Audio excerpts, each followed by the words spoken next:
So as we know that the D23 uh, summit actually released the news that Incredibles 3 is going to be coming out. And I think everybody has heard about this. Everybody's like really excited about this. And all I could say is that I think these are the kinds of sequels that people are asking for. Um, I feel like for this decade, Toy Story 5, Incredibles 3, well, maybe not so much Toy Story 5, but I think Incredibles 3, along with Inside Out 2, are the ones that people want to watch. These are the movies that people are asking for simply because they lend themselves to a sequel, right? I mean, Incredibles, you have these characters that can possibly grow and go through further character arcs. And then with Inside Out 2, you have, the character Riley and she's growing up, and then the emotions kind of grow up with her and they kind of go through their own little adventure, and then she develops new emotions. So these are the kinds of sequels that people are asking for. Maybe not so much Toy Story 5, but um, but I think Incredibles 3 is going to be a lot of fun because a lot of people love superhero movies. Like we're already getting, Avengers, Secret Wars in 2027, along with Incredibles 3.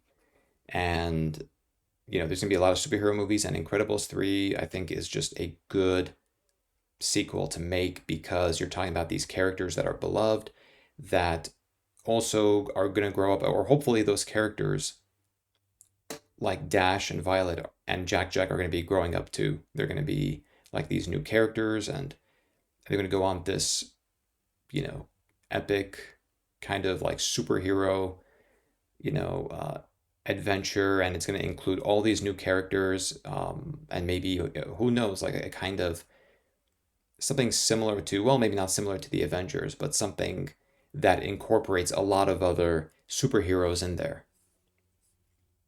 And you have this family that, of course, is going to return, and they're going to hopefully develop more, and I think they're going to be joining probably other heroes as well. I think Incredibles 2 introduced a whole bunch of new characters, and I think that this one too is gonna involve, a bunch of maybe even more superheroes, right? New characters, new superhero characters that are gonna fight this like really epic battle. Um, and it's gonna be really incredible because I think Brad Bird knows how to create these villains. Even though I would say Syndrome from the first one is probably the best villain, but still, I think the Screenslaver is a pretty cool villain by itself. And hopefully, there won't really be a twist, but there'll be something maybe very interesting that I think won't be quite a twist, but it can hopefully you know maybe there would be a twist in there that I think is just really ingenious, and you never know what Brad Bird is going to come up with. I think it's going to be a lot of fun, and I'm hoping it's going to be a whole new serious villain.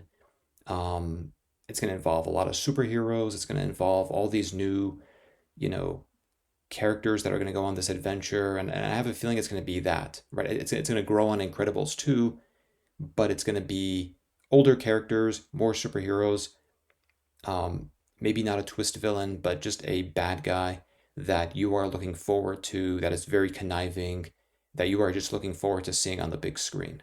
So that's going to be my hope for Incredibles 3. And, it's no doubt going to be grossing a lot. It's just going to be like almost a decade ago where it's going to accompany the Avengers. It's going to be like this big year for like superhero movies. And I think it's just going to be really fun. It's going to be a treat. And I feel like it's kind of understandable why The Incredibles 3 is going to be coming out. Again, not because it's popular, but again, it's just one of those, when you have like one or two good movies, when you have like like a good sequel, right? If you have a very successful first movie, you're going to have a sequel. Then after the sequel, you're going to have another one. And so, and they're coming out at good times too, because the next Pixar movies that we're getting are two originals before Toy Story 5. Then after Toy Story 5 will be Incredibles 3. And then who knows, we'll get some more originals after that. So I feel like it's a good balance. We're getting some sequels, but we're also getting a mix of originals as well. So overall, I'm happy. that we're getting an Incredibles 3. What does everybody else think? Does everybody want an Incredibles 3? I think most people do. Certainly better than Toy Story 5, maybe. Or at least we want it more than Toy Story 5, but let me know what you think. And let me know if you think it's the best Pixar movie. Let me know if you think, it's that it's Pixar's magnum opus. So thanks for watching, and we will chat again.